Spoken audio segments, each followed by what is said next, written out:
الحمدللہ الحمدللہ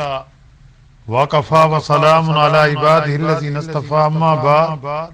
فاعوذ باللہ من الشیطان الرجیم بسم اللہ الرحمن الرحیم اللہ یبدأ الخلق ثم یعیدہ ثم الیہ ترجعون۔ اللہ تعالی نے مخلوق کو اول بار بھی پیدا کیا، پھر وہ دوبارہ ہی اس کو پیدا کرے گا، پھر اس کے پاس تم لوٹ کر جاؤ گے۔ وَيَوْمَ تَقُومُ السَّاعَةُ يُبْلِسُ الْمُجْرِمُونَ، اور جس دن قیامت قائم ہوگی اس روز مجرم لوگ حیرت زدہ ہو جائیں گے۔ وَلَمْ يَكُنْ لَهُمْ من شرکائہم شفعاء وکانوا بشرکائہم کافرین، اور ان کے شریکوں میں سے ان کا کوئی سفارشی نہ ہوگا تو یہ لوگ اپنے شریکوں سے منکر ہو جائیں گے۔ سبحان ربک رب العزت عما یصفون وسلام علی المرسلین والحمد للہ رب العالمین۔ اللہم صلی علی سیدنا محمد وعلی آلہ وصحبہ وسلم۔ پارہ 21واں سورۃ الروم کی 3 آیات مبارکہ، آیات نمبر 11، 12 اور 13 کی تلاوت کی گئی ہے اور ساتھ اس کا ترجمہ بھی کیا گیا ہے۔ جیسا کہ گزشتہ آیات میں بتلایا گیا کہ اکثر آدمی دنیا کی زہری چہل پہل کو دیکھ کر اس پر فریفتہ ہو جاتے ہیں اور انہیں اس کی خبر نہیں کہ آخرت آنے والی ہے، وہاں کی بہتری اور کامیابی اصل چیز ہے جو دنیا کی لذتوں میں پھنسنے سے حاصل نہیں ہوتی، بلکہ اللہ تبارک و تعالیٰ پر ایمان لانے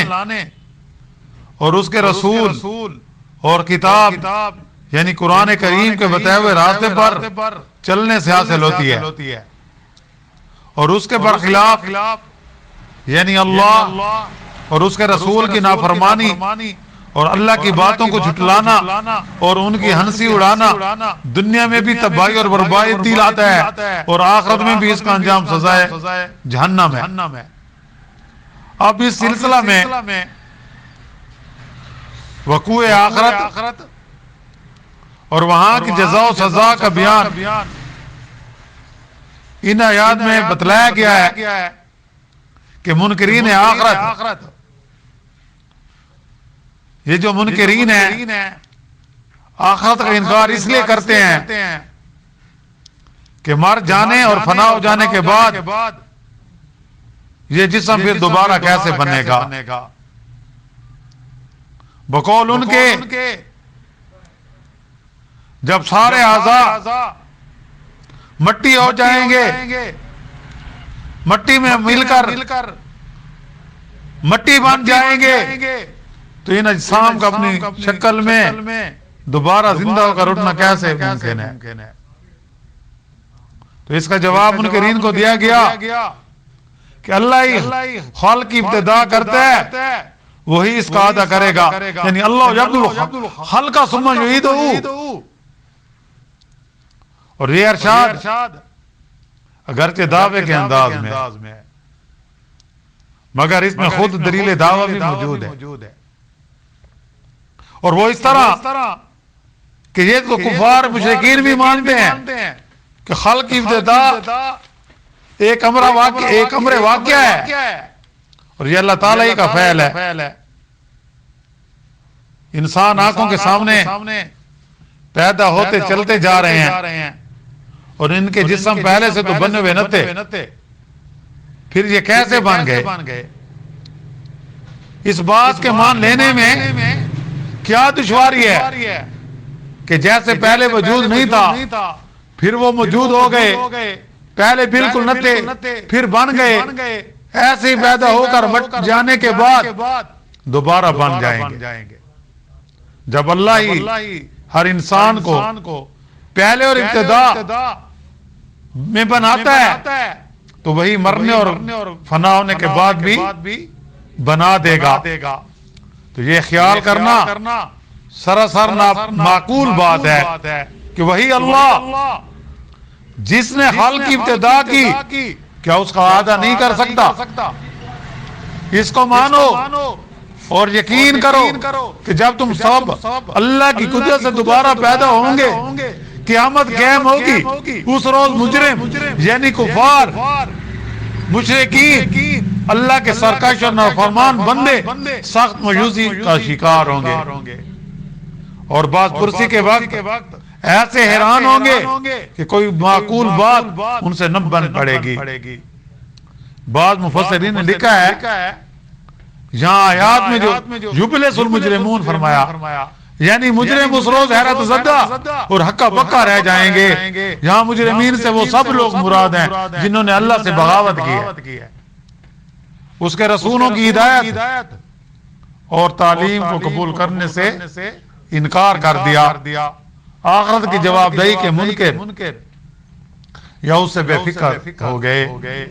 دنیا میں اللہ کے بجائے دوسروں کی ماننے لگے، اپنے نفس کی بندگی کرنے والے بن گئے. اللہ کی باتوں اور نبی کریم صلی اللہ علیہ وسلم اور اللہ نے جو اپنے دور میں اپنی امتوں میں ان کے انبیاء بھیجے تھے ان کی باتوں کو نہ مانا. اس میں یہود و نصارہ بھی شامل ہیں اور وہ امتیں بھی شامل ہیں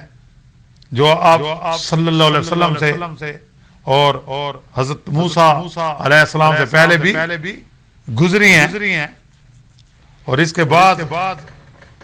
رسولوں پر ایمان لا کر آخرت کی اقرار کر کے پھر دانستہ اپنے رب کی نافرمانیاں کی ہیں اور آخر وقت تک اپنی اس باغیانہ روش پر قائم رہے. یہ سب جب اپنی توقعات کے بالکل خلاف عالم آخرت میں یکا یک جی اٹھیں گے اور دیکھیں گے کہ واقعی یہاں تو دوسری زندگی پیش آ گئی جس کا ہمیں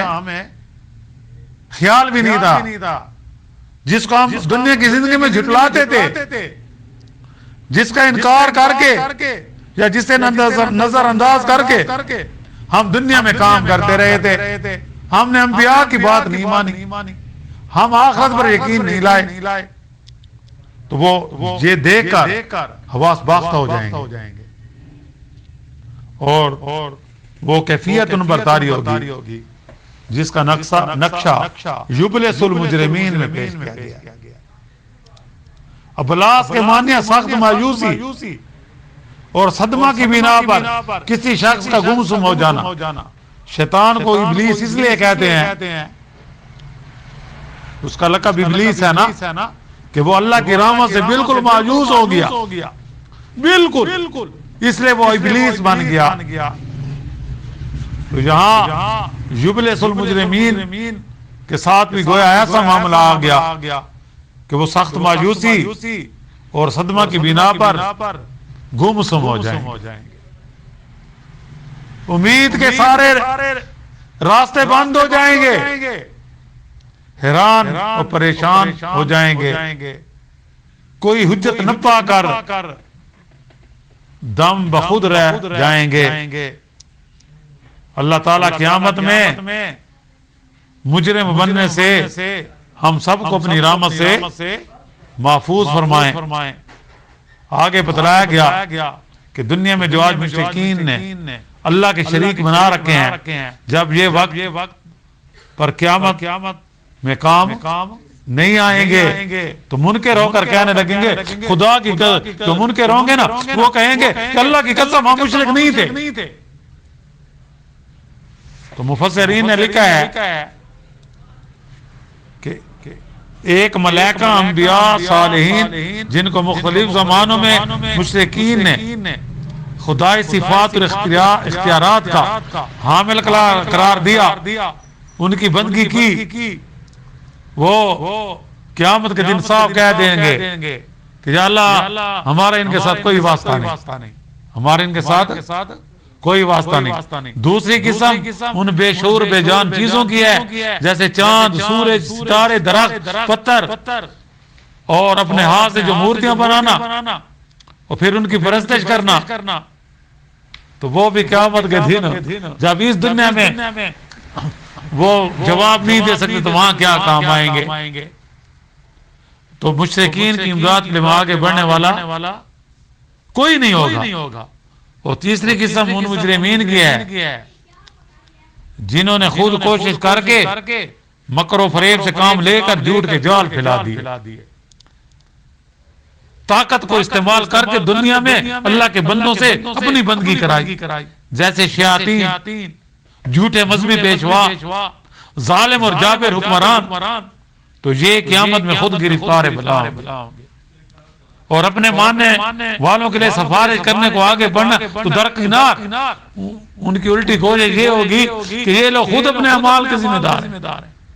اور ان کی گمراہوں کا وبال ہم پر نہیں پڑنا چاہیے۔ تو یہ قیامت جب آئے گی، قیامت قائم ہوگی، تو پھر ان لوگوں کا پچھتانا